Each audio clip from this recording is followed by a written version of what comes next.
Hello friends, welcome to my YouTube channel. And आज हम देखने वाले हैं कि 10 मार्च को कैसा पेपर आया था। महिला पर्यवेक्षक परीक्षा 2025 जो अभी चल रही है, उसमें कैसे कैसे प्रश्न आ रहे हैं और कौन कौन से इम्पोर्टेंट टॉपिक्स हैं जिन्हें आपको कवर करना इम्पॉर्टेंट है। जैसे कि अभी एग्ज़ाम चल ही रहे हैं, तो आपके लिए ये बहुत इम्पॉर्टेंट है पेपर का एनालिसिस। और उसके अलावा पुराने पेपर से भी कुछ क्वेश्चंस हमने ले रखे हैं। सो स्टार्ट करते हैं आज का ये जो रिवीजन सेशन हम चला रहे हैं, वो स्टार्ट करते हैं। आज का फर्स्ट क्वेश्चन है, सॉरी ये मिसप्रिंट हो गया है, मिसटाइप हो गया है शायद। ये फर्स्ट क्वेश्चन है हमारा। फर्स्ट क्वेश्चन क्या है? फर्स्ट क्वेश्चन है, AIDS is a disease. AIDS is a disease कैसी डिसीज़ है? एंडेमिक है, एपिडेमिक है, पेंडेमिक है या स्पोर्डियक है ना। सो अगर हम बात करें तो ये पेंडेमिक डिसीज़ है। कैसी है? AIDS is a pandemic. Okay, next हम देखेंगे, when iron deficient adolescent girls become pregnant they have a higher chances of. अगर कोई गर्ल है वो आयरन डेफिशिएंट है, एडोलसेंट गर्ल है और वो आयरन डेफिशिएंट है और वो प्रेग्नेंट हो जाती है, तो उसको हायर चांसेस किस चीज़ के होंगे? प्रीटर्म डिलीवरी के, हाई बर्थ वेट बेबीज़ के, ट्विन प्रेगनेंसी के या नन ऑफ द अबव, है ना। सो ट्विन प्रेगनेंसी के चांसेस तो नहीं रहेंगे, हाई बर्थ वेट बेबी के भी चांसेस नहीं रहेंगे क्योंकि आयरन डेफिशिएंट है। यहाँ चांसेस ज़्यादा रहेंगे प्री टर्म के। किसके चांसेस रहेंगे? Pre term. So first option हमारा करेक्ट होने वाला है गाइज। एंड होप आप लोगों को ये क्वेश्चन समझ आ रहे होंगे और आप लोगों के लिए बहुत ही इंपॉर्टेंट होने वाले हैं, है ना। नेक्स्ट है, iodine deficiency before and during pregnancy can lead to in infants. हम यहाँ पर देखेंगे iron deficiency before and during pregnancy. अगर प्रेगनेंसी से पहले या बाद में, या सॉरी पहले या प्रेगनेंसी के दौरान अगर आयरन डेफिशिएंसी होती है तो उसमें इन्फेंट को क्या असर पड़ने वाला है। सो अगर हम देखेंगे यहाँ पर इन्फेंट को असर पड़ेगा कि उसे क्रेटिनिज्म हो जाएगी। क्या हो जाएगी? क्रेटिनिज्म। ओके, नेक्स्ट हम देखेंगे question number 4, food utilisation depends on. Food utilisation किस पे डिपेंड करता है? बायो अवेलेबिलिटी पे, सेफ एंड पोर्टेबल वाटर पे, हाइजीनिक सैनिटेशन पे या सभी पे।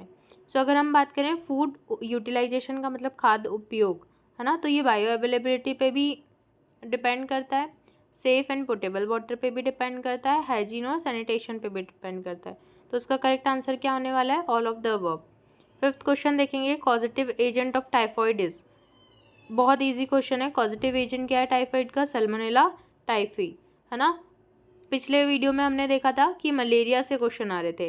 इस वीडियो में हम देख रहे हैं टाइफाइड से भी क्वेश्चंस राइज हो रहे हैं, है ना। सो मलेरिया और टाइफाइड ये दो जनरली डिसीजेस हैं जो नॉर्मल कम्युनिटी पीपल्स पे देखने मिलती है हमारे आसपास।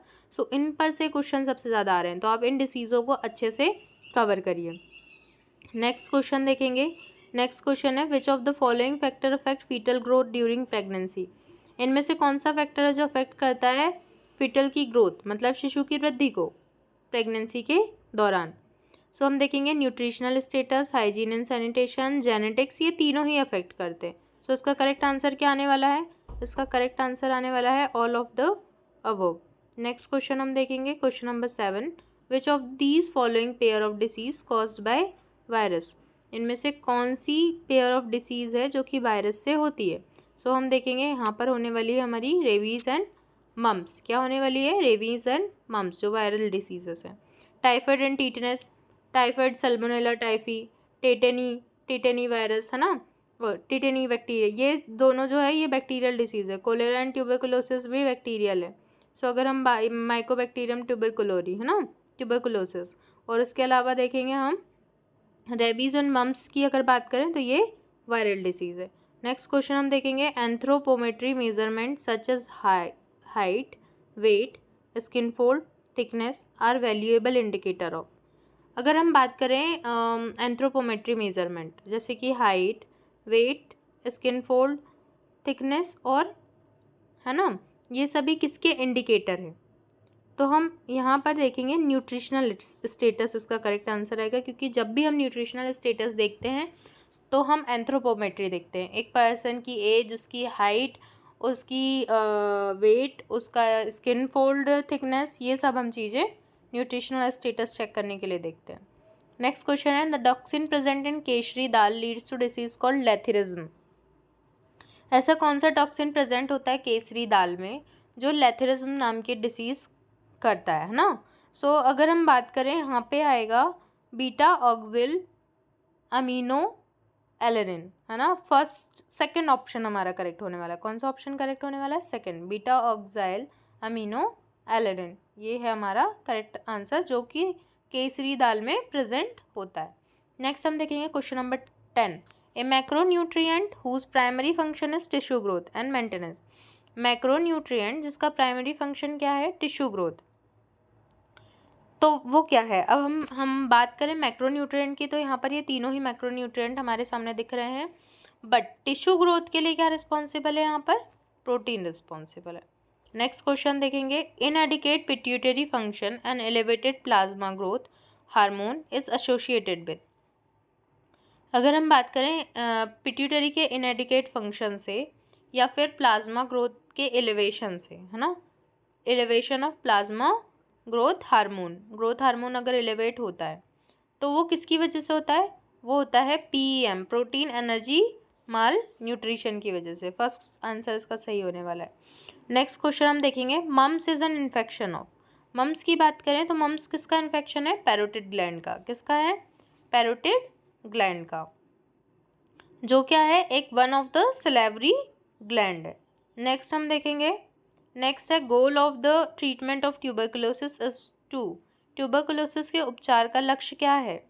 अगर हम बात करें ट्यूबरकुलोसिस के उपचार का लक्ष्य, ensure high cure rate, minimise relapse, prevent emergence of drug resistance. ये तीनों ही जो हैं ट्यूबरकुलोसिस के ट्रीटमेंट के लिए मेन गोल्स हैं, है ना। सो हम इसका करेक्ट आंसर क्या लगाएंगे? All of the above. क्या आंसर करेक्ट लगाएंगे उसका? एक मिनट वेट करिए गाइस, इसका करेक्ट आंसर हम लगाएंगे, इसका करेक्ट आंसर हम लगाएंगे all of the above. Next question देखेंगे, question number 14, pre conception and prenatal diagnostic technique act focus on. जो pre conception and prenatal diagnostic technique act focus किस पे करता है? सो ये करता है प्रिवेंटिंग फीमेल फ्यूटिसाइड अबॉर्शन, है ना। मतलब कि pre conception and prenatal diagnostic technique act, okay, ये किस पे फोकस करता है? तो ये फीमेल फर्टिसाइड अबॉर्शन को प्रिवेंट करने के लिए, preventing sex detection, comprehension and appropriate counselling to couple, मतलब कि दंपत्ति को व्यापक एवं उपयुक्त परामर्श के लिए। तो इसका करेक्ट आंसर भी क्या आने वाला है? All of the above. Next question हम देखेंगे, for a healthy well nourished adults energy nourishment is equivalent to. Healthy well nourished adults के लिए एनर्जी रिक्वायरमेंट किसके इक्विवेलेंट है? टोटल एनर्जी एक्सपेंडिचर के। किसके इक्विवेलेंट है? टोटल एनर्जी एक्सपेंडिचर के। नेक्स्ट क्वेश्चन देखेंगे, goitrogens are the chemical substance interferes with from thyroid gland.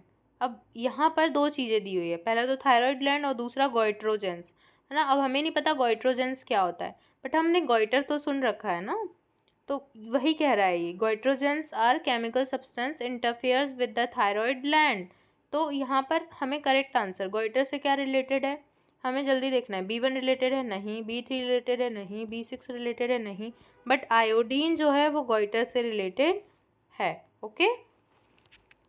Next question देखेंगे, question number 17, which of the following is a problem not experience during pregnancy. कौन सी problem है जो pregnancy के दौरान हम experience नहीं करते? नोजिया हम एक्सपीरियंस करते हैं, वॉमिटिंग हम एक्सपीरियंस करते हैं, एडिमा होता है, सूजन हो जाती है पैरों में, है ना। बट अगर क्या नहीं होता है की बात करेंगे तो टूथ डिके नहीं होता है। ये हमारा करेक्ट आंसर होने वाला है, tooth decay, fourth option. 18 number के क्वेश्चन में देखेंगे, विटामिन ए और retinol is found only in foods of.